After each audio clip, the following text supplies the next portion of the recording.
Ever feel like you're just running on a financial hamster wheel? You earn, you pay the bills, maybe get a little ahead, but then something always seems to come up. It feels like money's kind of dictating your life, not the other way around. Well, today on the deep dive, we're aiming to explore something that really shook things up for millions. A work that offered a different path, a way to maybe regain some control. We're diving deep into Robert Kiyosaki's Rich Dad, Poor Dad. Yeah, it's such a foundational book for so many people. It really shifts your perspective. Kiyosaki frames it all through his experience with his two dads. There was his own father, his poor dad, very educated, high government job, but always, struggling with money. Believed in the traditional path, good job, save diligently, work hard. And then there was his friend's dad, his rich dad. Less formal education, but incredibly successful building businesses, investing. He saw money differently, like a tool, something to make more money, not just earn and spend. And those really contrasting views shaped everything Kiyosaki teaches, made him question the standard advice. Absolutely. And that's what we want to get into today. How can you take those insights and apply them? How do you stop just working for money and actually get your money working for you? Okay, let's get into it. So, Kiyosaki starts with this really famous idea, maybe a bit unsettling for some, the rat race. It's that common pattern, right? Get a job, trade time for a salary, pay bills, and maybe save a tiny bit. Repeat. It's designed for, well, survival mostly, maybe not really thriving. You run faster, get a raise, but expenses just seem to puff up right alongside. Financial freedom feels distant. It sounds a bit bleak, but it hits home for a lot of us, doesn't it? Oh, absolutely. It resonates because it points out a fundamental issue with how we're often taught to think about money. And Kiyosaki's Rich Dad approach flips that completely. The aim isn't just working harder for the money. It's about building systems, assets, where money starts working hard for you. That's passive income, essentially. Creating or buying things that generate money, whether you're actively clocking in hours or not. Think like rental income, dividends from stocks you own, maybe royalties, or profits from a business that doesn't need you there 24/7. It's a huge shift away from just relying on your own labor. That rat race idea, it really does hold up a mirror. Kiyosaki forces you to look at that loop.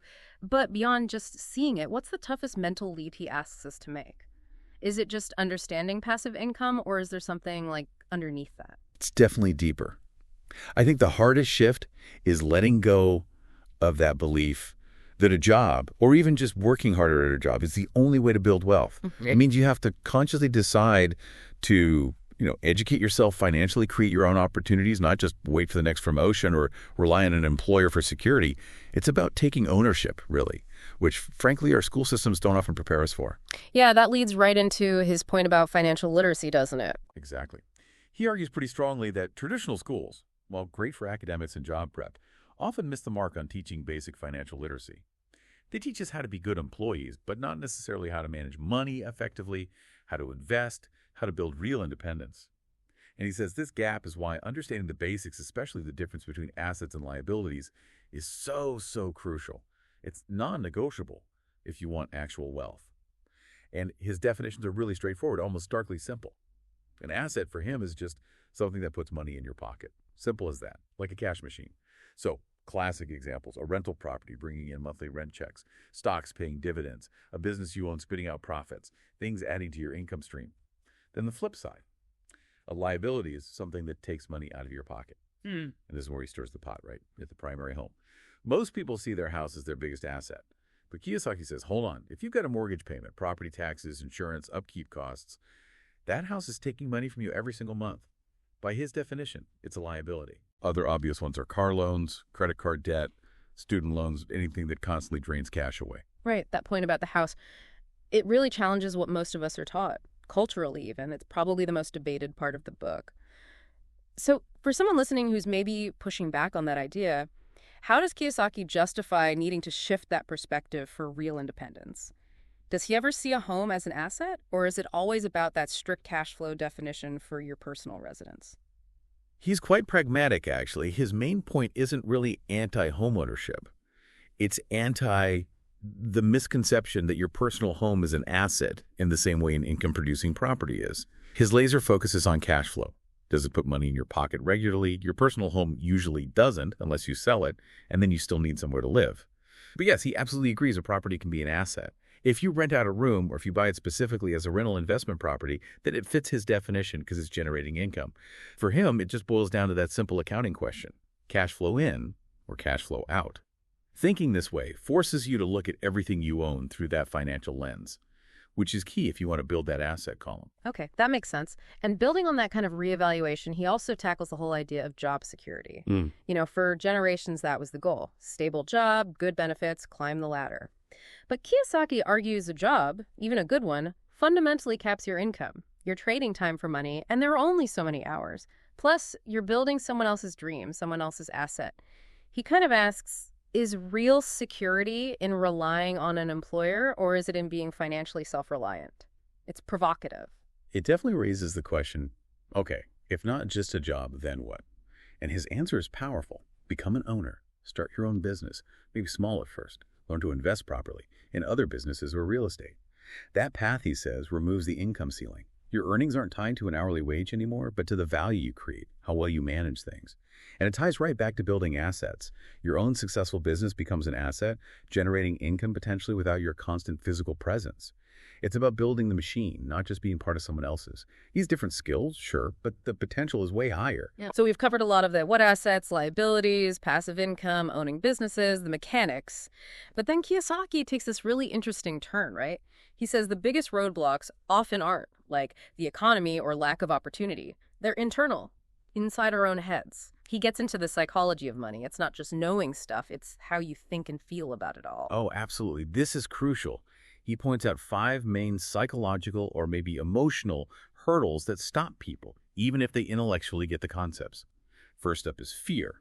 Big one. Specifically, the fear of losing money. It paralyzes people. They just won't invest because the thought of a loss is too scary. So they stick to safe options that often don't even keep up with inflation, missing out on real growth. He says knowledge is the cure. Learn more, manage risk. Don't just avoid it blindly. That makes sense. Fear of the unknown, really.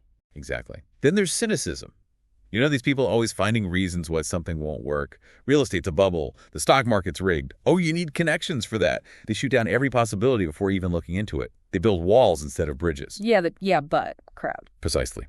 Third is laziness. And he doesn't mean just sitting on the couch. He means mental laziness, not putting in the time and effort to learn about finance or actually do something. It often hides behind, I'm too busy. His advice: treat financial education like a crucial appointment. Block out time for it. Actively seek it out. So prioritize learning. Right. Fourth, bad habits. The big one he calls out is not paying yourself first. Most people get paid, then pay rent, credit cards, car loan, everyone else, and then see if anything's left to save or invest.